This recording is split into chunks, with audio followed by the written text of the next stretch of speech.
नमस्कार। चुनावी सरगर्मियां तेज हैं और लोग जी जान से कैंपेनिंग में लगे हुए हैं।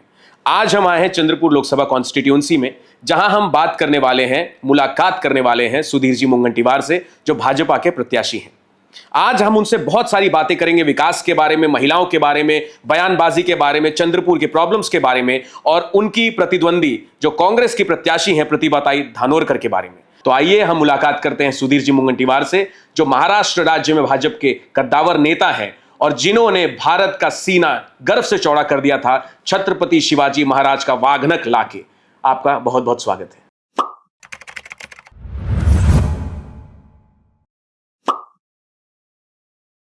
सुधीर जी, मतदान का दिन अभी बड़ा नजदीक आ रहा है और आखिरी चरण में सब अपनी ताकत लगा रहे हैं। क्या आप मानते हैं कि आपकी जो प्रतिद्वंदी है कांग्रेस की प्रतिभाताई धानोरकर, वो अपने पति के निधन की सहानुभूति के दम पे चुनाव लड़ रही हैं? देखो, ऐसा है भाई साहब, वो हमारे भी मित्र थे।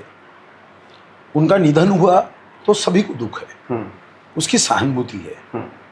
पर मुझे व्यक्तिगत रूप से लगता है कि सहानुभूति का चुनाव से क्या संबंध है?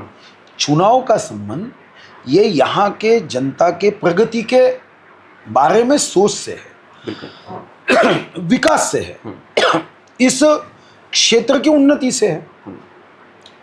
किसी के यहाँ पे कोई दुर्दैवी घटना होती है, दुखदायक घटना होती है, तो निश्चित रूप से सहानुभूति रखना, ये तो हमारे यहाँ पे सभी को सहानुभूति रहेगी। उसका वोट से कभी राजनीति से कोई संबंध नहीं होना चाहिए। पर ये राजनीतिक ट्विस्ट दे रहे हैं उसे। नहीं, ठीक है, मगर मुझे नहीं लगता कि फिर वैसा है तो स्वर्गीय राजीव गांधी जी का निधन हुआ तो हम क्या राजीव गांधी जी के बाद क्यों कांग्रेस को सहानुभूति नहीं रखेंगे फिर? क्योंकि सहानुभूति की कोई एक्सपायरी डेट होती है क्या? नहीं, एक्सपायरी डेट नहीं होती। सहानुभूति ये जब राजनीति में हम इस विषय को लाते हैं तो मुझे लगता है कि ये उचित नहीं होता है।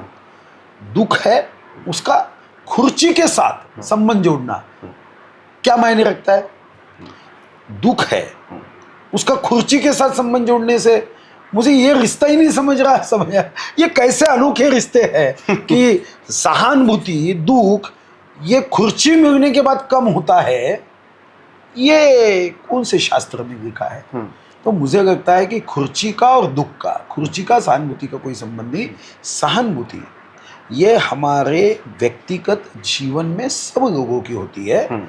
मेरी भी सहानुभूति इस विषय को लेकर मेरे उस हर बहन के साथ रहेगी जिस बहन को घर में ऐसी अकाली दुर्दैवी घटना होती है। हर किसी के बारे में मेरी सहानुभूति रहेगी और सब समाज की रहेगी, मगर उसका खुर्ची से कोई रिश्ता नहीं। बिल्कुल। आप 2019 में ये सीट कांग्रेस के पास गई थी, तो क्या आप ये मानते हैं कि चंद्रपुर की जनता के साथ, चंद्रपुर के साथ कांग्रेस ने विश्वासघात किया है? जहां विकास की बात करें, मैं तो भारतीय जनता पार्टी का कार्यकर्ता हूँ। मैंने ऐसा कहना, ये तो ऐसा लगेगा कि ये अलग पार्टी और एक अलग विचारधारा के है कर क्या आरोप कर रहे। ये तो जनता कह रही भाई। और आप भी देख सकते हो ना कि मैंने 300 से ज्यादा काम किए। आप 21 काम बताइए ना। आपके यहाँ 10 वर्ष तक विधानसभा रही, आपके यहाँ 4 वर्ष लोकसभा रही। क्या लोकसभा में बेरोजगारों के लिए आपने कितने आयुधों का उपयोग किया? किसानों के प्रश्नों के लिए संसद में कितनी गर्जना की? आपने हमारे महिलाओं के अत्याचारों के बारे में वहां पे क्या सुझाव दिया, क्या सलाह दी? मैं भी विधानसभा में रहा हूं। मुझे तो स्वर्गीय विलासराव देशमुख और स्वर्गीय पीसी अलेक्जेंडर ने आदर्श उत्कृष्ट विधायक करके दिया, क्योंकि सभागृह में मैं जनता का आवाज बुलंद करता था। आज भी मैं लोकसभा में जाऊंगा तो दीन दुर्बल शोषित पीड़ितों का आवाज उस संसद में हम वाघ गर्जना के साथ उठाएंगे। बिल्कुल। और संसद में चाहे कोई अधिकारी हो या हमारे ही पार्टी का मंत्री हो, उसे ये लोगों के प्रश्न सुलझाने के लिए पूरी ताकत के साथ मजबूर करेंगे। और ये हमारी आदत रही है। मैंने जितने अनऑफिशियल बिल विधानसभा में रखे ना, ये देश का मेरा रिकॉर्ड रहा है। बिल्कुल। देश में मुझे ये सौभाग्य मिला है कि जब जो भी जिम्मेदारी मुझे मिली है, मैंने उसे ईश्वर की अर्चना समझ के पूरी शक्ति के साथ की है। मैं फाइनेंस मिनिस्टर था, तो मुझे बेस्ट फाइनेंस मिनिस्टर करके आज तक इंडिया टुडे स्वर्गीय अरुण जेटली जी के हाथों से दिल्ली में मेरा सत्कार हुआ। बिल्कुल। मैं ऐसा सौभाग्यशाली हूँ कि महाराष्ट्र के 3 नेताओं पे विद्यार्थियों ने पीएचडी की, उसमें से मैं एक हूँ। मुझे गोंडवाना विद्यापीठ ने डिग्री दी है, मुझे कुछ दैनिक लोकमत ने महाराष्ट्रियन ऑफ द ईयर दिया है। मैंने कुछ ऐसे काम किया कि जो कामों की याद रखेगा, इतिहास में लिखा जाएगा। अयोध्या में प्रभु राम जो हमारे देश के प्राण है, अभिमान है, बिल्कुल, वो अयोध्या मंदिर में हर द्वार, महाद्वार, गर्भगृह का द्वार हमने यहाँ से सागवान भेजी, लकड़ी भेजी, पूजा करके हजारों लोगों ने बड़े गौरव के साथ, पवित्र भावना के साथ हमने लकड़ी भेजी। संसद भवन का हर दरवाजा ये हमारे कांच से बना हुआ है। तो अब दरवाजे वहाँ हमारे लगे हुए हैं, तो जाना तो मैंने भेजा है, तो उतना तो जनता को करना पड़ेगा कि द्वार हमारे हो और मैं वहां नहीं पहुंचूंगा। तो जनता तो ये सोचेगी कि विकास में हम कहीं कम नहीं है। हमने जो काम किए दिल से किए है, जनता की सेवा की, और जात पात देखकर नहीं की। मैंने कभी पार्टी नहीं देखी। कई कांग्रेस के ऐसे लोग हैं जिनको मैंने, जब मेरे पास वो हमदर्द समझ के आए, तो मैंने वो पार्टी की विचारधारा विपरीत है इसलिए उन्हें सरदर्द नहीं समझा। मैंने उनके काम किए, दिलों से काम किए। मैंने ये भाव नहीं रखा कि वो मेरा काम करेंगे या नहीं करेंगे, बिल्कुल, क्योंकि मैंने ये सोचा अरे अपना काम है। हम जैसे कोई पेड़ ये नहीं सोचता कि ये कौन से जात का है, छाया देने का काम। बिल्कुल। तो मैंने तो महाराष्ट्र को ग्रीन करने का काम किया। 2550 स्क्वायर किलोमीटर से ग्रीन कवर बढ़ाया। तो उस पेड़ से तो मैं ये सीखा कि जब कभी कोई छाया के लिए मेरे साथ आता है, मेरे पास आता है, तो निश्चित रूप से मैंने कभी देखना नहीं जात पात धर्म, और मैंने मदद करते आया हूँ। इसलिए तो लोगों ने मुझे 6 बार चुन के दिया है। तो मैं भी देखना चाहता हूँ कि विकास पे मतदान होता है या नहीं। तो ये तो मुझे भी उत्सुकता है कि जनता किसको कॉल देगी। जात पात से ऊपर उठ के आपने लोगों की सेवा भाव दिखाया है। जहां हम प्रभु श्री राम की बात करते हैं, अयोध्या की बात करते हैं, वहीं कांग्रेस भाजपा को टारगेट करती है कि सिर्फ एक जात की पार्टी है, एक धर्म की पार्टी है। वहीं जब उन्होंने मैनिफेस्टो रिलीज़ किया तो प्रधानमंत्री नरेंद्र मोदी ने ये कहा कि वो मुस्लिम लीग का मैनिफेस्टो है। तो इस पर आप क्या कहना चाहेंगे? नहीं, प्रधानमंत्री मोदी जी ने जो कहा वो सही है। उनको ना देश नजर आता, ना उनको देश की तरक्की नजर आती। पिछले 55 साल देश में सरकार में रहने के बाद भी उन्होंने इतने कम काम किए।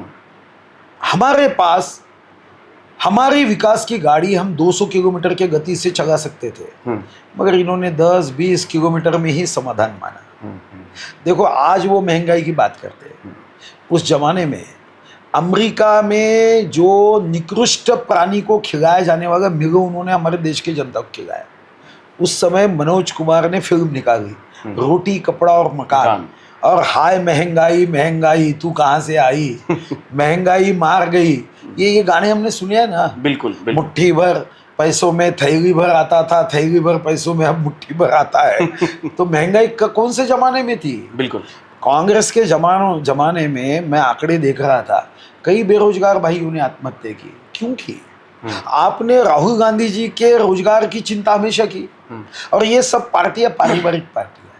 मोदी जी ने इस देश को आगे बढ़ाने का निर्णय किया। 80 करोड़ लोगों को मुफ्त अनाज देना विश्व में कोई देश नहीं करता। 220 करोड़ लोगों को मुफ्त में वैक्सीन देना अमेरिका नहीं कर पाया।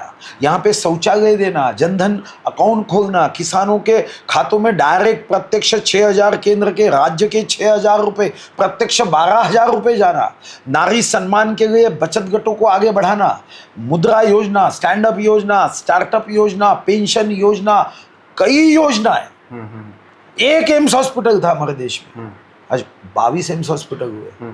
410 विद्यापीठ 10 सालों में हुई। हमारा अर्थ संकल्प का आकारमान 16 लाख करोड़ का था, आज 60 लाख करोड़ तक का गया है। पायाभूत सुविधाएं देख लीजिए, national highway, 8 lane road, tunnel, क्या क्या नहीं बना है, समुद्र के अंदर से टनेल। तो मोदी जी ने, अब मैं बीच में छत्रपति शिवाजी महाराज का स्टैचू एक कुपवाड़ा में लगाने के लिए गया था, पाकिस्तान बॉर्डर पे। आर्मी के जवान क्या तारीफ कर रहे थे मोदी जी की, ऐसा दिल भर के आ रहा था। सीना ऐसा मेरा तन रहा था कि क्या मोदी जी कि मैं किस्मत वाला हूँ कि मेरा जन्म इस 193 देशों में भारत में हुआ, और मैं किस्मत वाला हूँ कि आज अटल जी के साथ सरकार देखने का मौका मिला और अब मोदी जी के साथ सरकार चलाते समय देखने का मौका मिल रहा है। आप सोचो भाई, यूक्रेन रशिया के युद्ध में आप सोचो कि पाकिस्तानी स्टूडेंट्स पाकिस्तान का झंडा लेके बाहर नहीं निकल रहे थे, भारत का झंडा, भारत का झंडा, क्योंकि भारत के झंडा ये सिर्फ एक प्रतीक नहीं है, ये एक शूरता का, वीरता का, प्रतिष्ठा का, सम्मान का प्रतीक है, एक हमारा ये प्राण प्रिय प्रतीक। रशिया भी हो, यूक्रेन भी हो, जब तिरंगा लेकर कोई निकलता था तो गोली नहीं चलती थी, वहां सीज फायर हो जाता था। ये सम्मान देश का बढ़ाया पर है। मैं ये मानता हूँ भाऊ कि कांग्रेस काफ़ी सारे ऐसे यूट्यूबर्स के माध्यम से लोगों को गुमराह करने की कोशिश कर रही है। जहाँ यूक्रेन से हमारे स्टूडेंट सेफली भारत आ गए मोदी जी के गाइडेंस में, और जयशंकर जी ने उसको फेलिसिटेट किया, वहीं कितने ऐसे यूट्यूबर्स हैं जो कह रहे हैं कि ये झूठी बात है, कोई वॉर नहीं रुकवाई गई थी, और लोगों को भ्रमित करने का प्रयास कर रहे हैं। इसके बारे में आप क्या कहना चाहते हैं? नहीं, जो व्यक्ति जमीर बेच देता है, देखो आपने पहले भी देखा होगा हमारे देश के जो शहीद पकड़े जाते थे उसके पीछे कोई ना कोई ऐसा जमीर बेचने वाला व्यक्ति रहता था कि वो पकड़ा देते थे। अपने देश का इतिहास आप पढ़ लो, और ये जो जमीर बेचने वाले लोग हैं वो तो परंपराओं से कई वर्षों से रहे हैं, तो उनका डीएनए लेकर आज भी देश के सम्मान को मिटाने का काम करने वाले लोग हैं ना। कुछ लोग, जब हम विश्व रत्न महामानव डॉक्टर बाबा साहब अम्बेडकर जी की बात करते हैं, उन्होंने तो संविधान में समता ममता बंधुत्व बताया, जात विरहित समाज व्यवस्था, देश के प्रति निष्ठा के साथ काम करने वाले लोगों की एक जात विरहित समाज व्यवस्था कही। बिल्कुल। तो हमारे यहाँ तो हमारे देश के एक ऐसे नेता है जो पत्रकार परिषद में पत्रकारों को जात पूछते हैं, आप कौन से जात का हो? क्या उल्टा चक्कर चलाना चाहते हो देश का? संविधान के खिलाफ आप अपना आचरण करना चाहते हो? तो ऐसे लोग तो रहेंगे, ऐसे यूट्यूबर भी रहेंगे। और मुझे लगता है कि अभी विश्व में चाइना चाहता है कि मोदी जी प्रधानमंत्री ना बने। उनको पता है कि जिस गति से हमारा देश जा रहा है, देखो अब हमारे देश में भी आईफोन बनने लगे, उनकी मोनोपोली खत्म होने लगी, हमारे देश में भी इन्वेंशन, इनोवेशन, पेटेंट, एक जमाने में हमारे देश में 3000 पेटेंट बनते थे, अब हमारे 50-70 हजार पेटेंट बनने लगे। रिसर्च में हम आगे गए। चांद्रयान जब चांद पे उतरा तो आपने देखा है कि चांद्रयान चांद पे उतरने के बाद चाइना का नेशनल न्यूज़पेपर ये कहता है कि देखो ये भारत का चांद्रयान होगा, मगर जो तथ्य भारत को मिलेंगे उस पे विश्व की मालकियत होगी। क्यों भाई? अभी तक आपके भी तो चांद्रयान जाते थे, तब विश्व की मालकियत नहीं थी। हमारा इसलिए कि चांद के ऐसे भाग पर हमारा चांद्रयान गया जहाँ पे आज तक चीन नहीं जा पाया, अमेरिका नहीं जा पाया और कोई देश नहीं जा पाया। तो अब उनको लगने लगा कि भारत इतने गति से आगे जा रहा है। आर्मी में भी उन्होंने देखा कि अब आर्मी के जवानों में एक जज्बा है। नहीं, जज्बा, ऊर्जा क्या है। बिल्कुल। मुझे जब मैं वो कुपवाड़ा में गया तो वो जवान मुझे जब बता रहा था कि पहले पाकिस्तान वाले गोली चलाते थे तो हमें पूछना पड़ता था दिल्ली में कि हमें गोली चलाना है या नहीं। उनकी गोली चलती रहती थी और हम अपने यहाँ से संदेशे पे संदेशे भेजते, और कभी तो भी गलती से आई तो चिट्ठी आती थी, वो भी चिट्ठी नकारात्मक रहती थी, गोली मत चला। मतलब बंदूक तो उनके हाथ में रहती थी, ट्रिगर दिल्ली में रहती थी। 100%। अभी भाई वो एक गोली चलाते थे तो हम ऐसे छलनी कर देते हैं कि 10 जन्म तक वो साले बदमाश पाकिस्तानी, बिल्कुल 10 जन्म तक उनके बदन पे छेद रहेंगे। ये हमारे जज्बा है, ये वीरता का है। और ये बात सही है, विश्व में अगर कोई कहता है कि मैं मौत से नहीं डरता, एक तो वो झूठ बोल रहा है या वो मेरे भारत का जवान है। हमारा जवान इतनी शूरता के साथ लड़ाई लड़ता है तो उसके पीछे तो देश खड़ा रहना चाहिए। बिल्कुल। देश का प्रधानमंत्री खड़ा रहना चाहिए, सरकार खड़ी रहनी चाहिए। मगर आप मतों का तुष्टीकरण करते थे। आपको देश नहीं खुर्ची प्रिय थी, यही खुर्ची के बिना तुम्हारी जान अटक जाती थी। जल बिन मछली वैसे खुर्ची बिन कांग्रेस, ये भाव देश ने देखा है ना। इनकी हुक्मशाही देखी है, इनके सब डरावने काम देखे हैं, इनकी बुराइयों को देखा है। तो मुझे लगता है ये कोई पूछने की आवश्यकता ही नहीं है कि प्रधानमंत्री नरेंद्र मोदी जी के नेतृत्व में ये देश के प्रगति के जगन से चाइना, पाकिस्तान, अमेरिका का भी कुछ वर्ग, इनके मन में ये भाव है। तो ये लोग ऐसे कुछ यूट्यूबर को पकड़कर कुछ बातें करते हैं तो उसमें आश्चर्य नहीं करना चाहिए। मैं उनको भी आह्वान करता हूँ कि देखो भाई, भगवान ने सबको बुद्धि दी है, दिमाग दिया है, तो आप तर्कसंगत बातें करो ना। आपकी बातें कैसी होती है, मोदी जी को तकलीफ देना है तो कभी कभार इस देश में कुछ लोग जो पुरस्कार मिले वो वापस करने की नौटंकी करते हैं, वापस नहीं करते, उनका मोह नहीं छूटता, नौटंकी कर। किसने किया?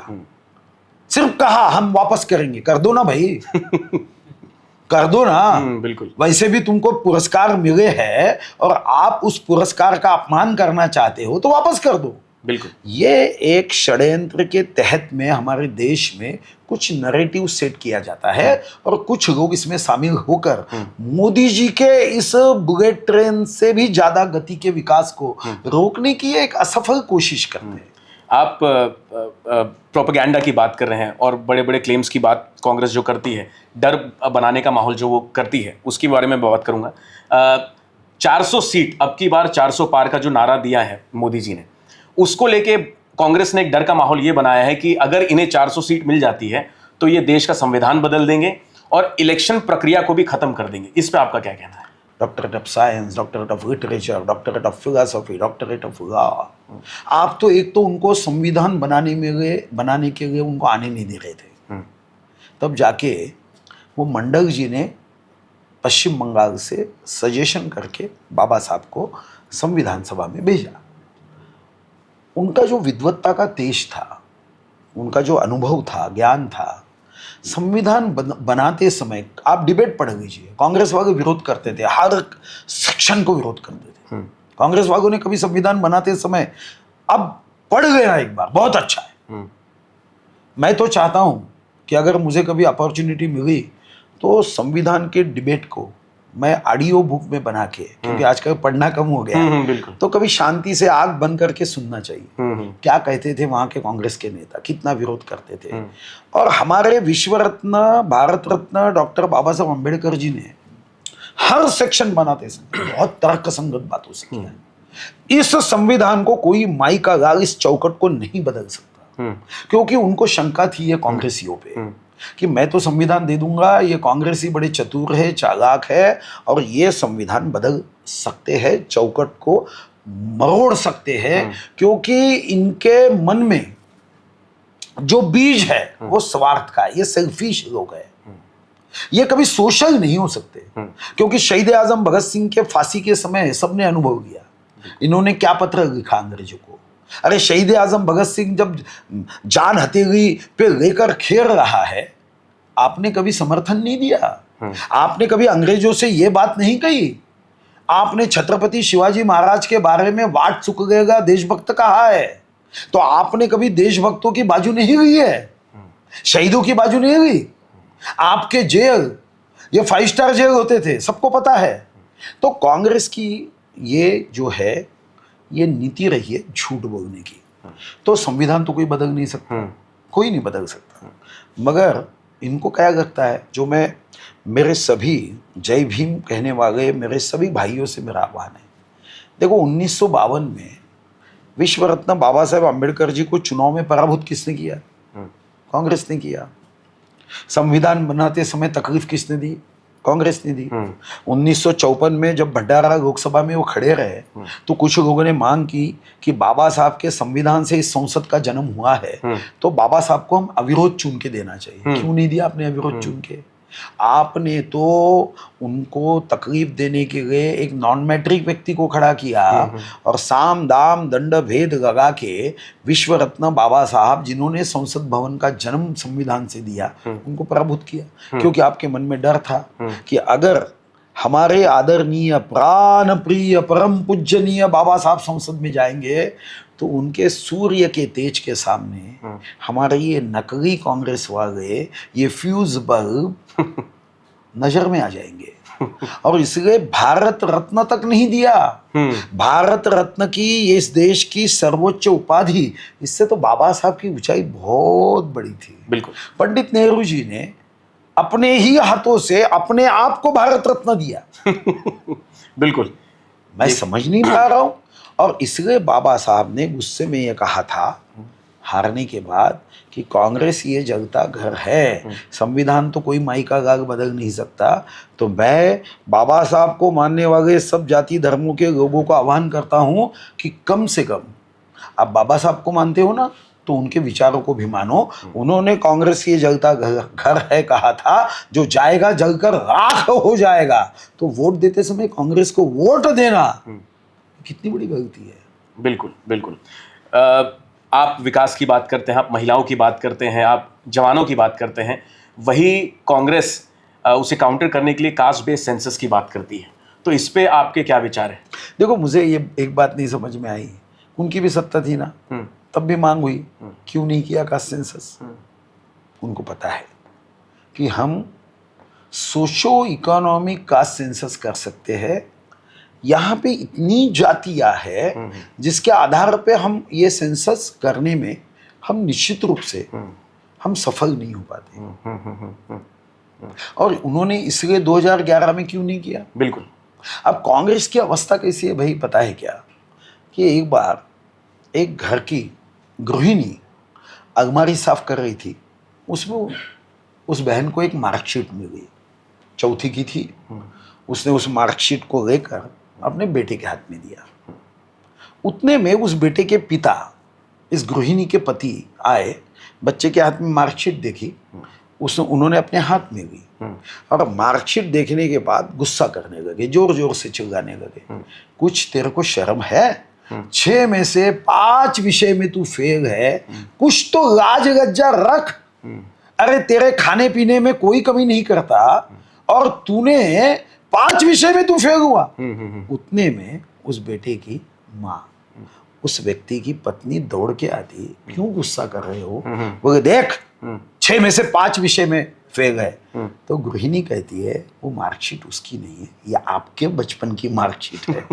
कांग्रेस जो बातें कहती है ना, ये कांग्रेस ने किए हुए कर्म है। आज कांग्रेस ने जो कर्म किए ये देश भुगत रहा है। बिल्कुल, ये देश भुगत रहा है और आज वो बात करते हैं, आज आपने विकास क्यों नहीं किया? मैं कई बातें कह सकता हूं। माननीय मोदी जी के नेतृत्व में 10 साल में हमने 16 लाख करोड़ के हमारे बजट साइज को 60 लाख करोड़ कर दिया। हमने 5वें नंबर की इकोनॉमी की, 3रे नंबर पे हम जाना चाहते हैं, हमारा संकल्प है, दृढ़ता के साथ संकल्प है। आपने क्या किया? आपने जाति जातियों में द्वेष, जहर फैलाने का काम किया। आपको सत्ता से इतना प्रेम है, आप क्या कर रहे हो? पत्रकार परिषद में जाती है, पूछते हो कहां जा रहा देश? हम कौन से तंत्रज्ञान युग में जा रहे हैं? बिल्कुल। अरे हमने तो जातियों की समानता की बात करना चाहिए। हमने कहा है भारत मेरा देश है, सारे भारतीय मेरे बांधव है। तो सार्वजनिक जीवन में हम जातियों को बढ़ावा दे या जातियों को कम कर दे? और जो कांग्रेस हमको हिंदू धर्म की बात करने वाली कहती थी, ये तो बड़ी चिंता की बात है। आप तो जातियों की बात करने लगे। कहां तक आपका अधपतन हुआ, ये तो हम देख रहे हैं। बिल्कुल। चंद्रपुर की बात करेंगे कि अगर आप यहाँ से चुन के आते हैं तो विकास के साथ साथ यहाँ पे कई ऐसे मुद्दे हैं जिस पे स्पेशल फोकस करने की ज़रूरत है। मैं कहना चाहूँगा पोल्यूशन का मुद्दा है, सड़कों का मुद्दा है, इलीगल माइनिंग का मुद्दा है और नक्सल। अमित शाह जी ने अपनी स्पीच में कहा था कि अगले टर्म में हम नक्सलवाद से मुक्त कर देंगे भारत को। तो इसके ऊपर आप क्या काम करें? नहीं, नक्सलवाद से मुक्त करने का काम हमने पिछले 5 वर्ष जब हम सरकार में थे तो देवेंद्र फडणवीस जी के नेतृत्व में हमने बहुत काम किया। अभी चंद्रपुर जिले में अगर आप देखते हो तो गए 30 वर्ष में ऐसी कोई घटना नहीं हुई कि जो नक्सलवाद से यहाँ पे कुछ प्रभाव हो। तो चंद्रपुर डिस्ट्रिक्ट तो नक्सल मुक्त हुआ आसपास है। जो हाँ, चंद्रपुर डिस्ट्रिक्ट अभी गढ़चिरौली में कुछ जगह पे है, उस पे भी काम चल रहा है। जैसे वहाँ पे औद्योगिकरण होगा, इंडस्ट्रियलाइजेशन होगा तो वो भी कम होगा, ये हमारा विश्वास है। दूसरी बात यहाँ के प्रदूषण की, उस पर भी हम बहुत तेजी से काम कर रहे हैं, क्योंकि 15 साल महाराष्ट्र में कांग्रेस की सरकार थी तो वो तो धृतराष्ट्र से भी आगे थी। कुछ नहीं करती थी 15 साल। मैं विधानसभाओं में इस विषय को लेकर कई बार चर्चाएं करता था। मैंने कई उदाहरण के साथ उनको समझाने की कोशिश की, मगर आप जानते हो कि कांग्रेस की अवस्था ये तो उनकी राजनीति करना और चुन के आना, जातियों में विष फैलाना और चुन के आना। अभी हम आने के बाद हमने इस पे बहुत अच्छा काम शुरू किया। जैसे हाईवेज बन रहे हैं, ट्रांसपोर्ट करते समय आज जितने हाईवेज चंद्रपुर में बन रहे हैं, आपको शायद पता नहीं होगा कि हम आने के पहले यहाँ पे नेशनल हाईवे जीरो था, जीरो। अच्छा। अभी 425 किलोमीटर के नेशनल हाईवे के काम चल रहे, कुछ पूरे हो गए, कुछ पूरे होने वाले, और आने वाले दिनों में इससे भी ज़्यादा हम पायाभूत सुविधाएं बढ़ाने वाले। अच्छा। हमने हैम के काम किए, हमने एशियन डेवलपमेंट बैंक से रास्ते बनाए, हमने ओवर ब्रिजेस कई बनाए। तो हमने प्रदूषण के मामले में दूसरा बड़ा निर्णय किया। वो निर्णय है, हमने एफडीजी 2000 करोड़ की सीटीपीएस में लगा रहे। अच्छा। 800 मेगावाट के नए यंत्र सामग्री के साथ, संयंत्र के साथ हम पुराने संच बंद कर रहे हैं। अच्छा। तो ऐसे कई काम पोल्यूशन के बारे में किए जा रहे हैं, मगर कांग्रेस ने कभी ये काम नहीं किया। कांग्रेस ने इस विषय को लेकर कभी गंभीरता दिखाई नहीं। और यहाँ जो सांसद थे हमारे मित्र, उन्होंने भी लोकसभा में आवाज उठाने को होना था, क्योंकि कुछ विषय डब्ल्यूसीएल के लोकसभा से जुड़े हुए हैं, वो आवाज उठाए नहीं। मगर मैं आऊँगा ना तो एकदम से इस प्रदूषण को बहुत कम करने के हिसाब से मेरे पास योजना मैंने बनाई है, नीरी के साथ बनाई है। मैं बहुत बड़ी मीटिंग लेकर इस विषय पे हम काम कर रहे हैं कि जिसके माध्यम से इस प्रदूषण को कम हो, और प्रदूषण से जो बीमारियां होती है, हमने यहाँ पे आरोग्य सुविधा बहुत अच्छी की है। तो मुझे लगता है कि आरोग्य सुविधा एक तरफ, प्रदूषण बहुत ही कम, मिनिमाइज, और हमारा शहर ये बहुत सुंदर बने। पेड़ लगाए, कितने गार्डन किए मैंने, बड़े बड़े गार्डन किए, botanical garden, APJ Abdul Kalam garden, oxygen park, eco park, Atal Bihari Vajpayee eco garden, ऐसे कई बनाए। तो मुझे लगता है कि हम दोनों तरफ से काम करेंगे, और वो क्षमता महायुति के उम्मीदवार के नाते निश्चित रूप से हम में है। आप चुन के आएंगे, ये बड़े प्रखर तरीके से आपने किया। हम लोग तो आशा करते हैं, देश आपसे एक आस लेके बैठा है। आपने वाघनक की बात की। हाँ जी। आपकी अध्यक्षता में वाघनक आया, भारत में बहुत गर्व का बात है। हम चाहते हैं आपसे ये जानना कि क्या हमें वाघनक हमेशा के लिए भारत में मिलेगा, और जो माता भवानी जगदम्ब जो तलवार है, वो क्या भारत में आपकी अध्यक्षता में वापस आएगी? देखो, ये मेरा सौभाग्य है कि छत्रपति शिवाजी महाराज का राज्याभिषेक जब हो रहा था तो उसकी जिम्मेदारी मुझ पर आई। बिल्कुल। बड़ी खुशी के साथ, बड़े आनंद के साथ। जितना जितना मैं छत्रपति शिवाजी महाराज के जीवन को, जीवनी को पढ़ते गया, ये तो मेरा बहुत सौभाग्य रहा कि मैं उस महाराष्ट्र में मेरा जन्म हुआ। और इसलिए मैंने एक 150 कामों की यादी बनाई, 150, एक वाघनक नहीं। आप जानते होंगे कि मैंने अफजल खान, बचपन में कभी शिक्षक के माध्यम से पढ़ा था कि अफजल खान आया था हिंदवी स्वराज्य को नेस्तनाबूद करने के लिए, छत्रपति शिवाजी महाराज को जिंदा या मुर्दा पकड़ने की सुपारी लेकर आया था, लाखों का सैन्य था।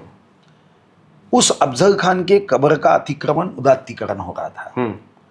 1953 से 29 जुलाई 1953 से शिव भक्तों की मांग थी कि अतिक्रमण हटना चाहिए।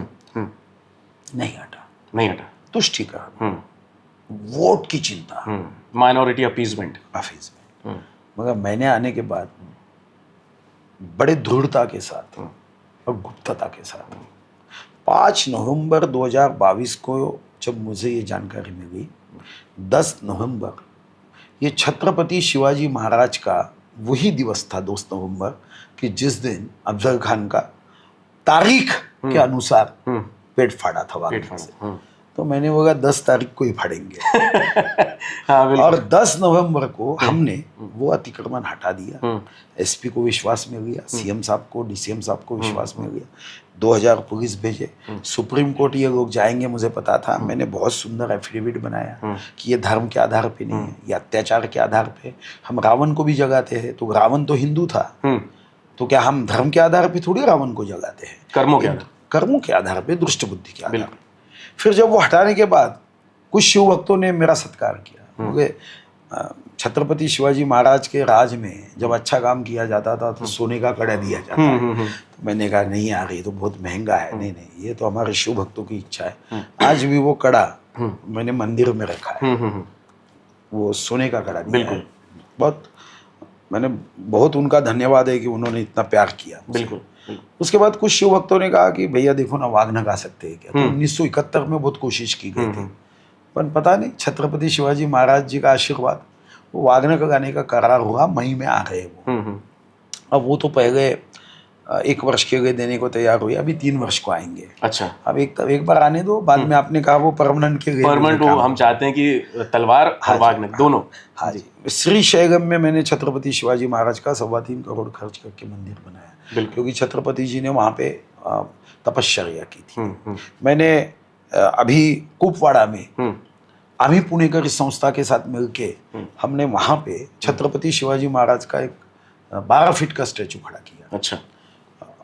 आगरा में जिस दरबार में औरंग्या ने छत्रपति शिवाजी महाराज को अंतिम पंक्ति में खड़ा करके अपमान करने की कोशिश की थी, और आपको भी पता है कि तब छत्रपति शिवाजी महाराज ने हजारों शेरों के आवाज से औरंगजेब डर गया। छत्रपति ने यही बताया, दरबार तेरा है, आवाज मेरा है। और उसके बाद उनको नजर कद वही दरबार में हमने शिव जयंती साजरी की। ब्रेल लिपि में मैंने छत्रपति शिवाजी महाराज के चरित्र को अंधों के लिए बनाया। बिल्कुल, मेरा ये विश्वास है। हमने आज अगर आप मंत्रालय जाते हो तो मंत्रालय में 10:45 पे एक पब्लिक एड्रेसिंग सिस्टम हमने लगाई। 3 मिनट छत्रपति जी के जीवनी पे जो जो हमारे लिए आदर्श उदाहरण है वो बताए जाते हैं। जैसे छत्रपति जी को किसी ने पूछा कि आपके राज्य में महिलाओं का स्थान कहाँ है, क्या सुंदर जवाब दिया। उन्होंने कहा कि हमारे घर के मंदिर में हमारे महिलाओं का स्थान है।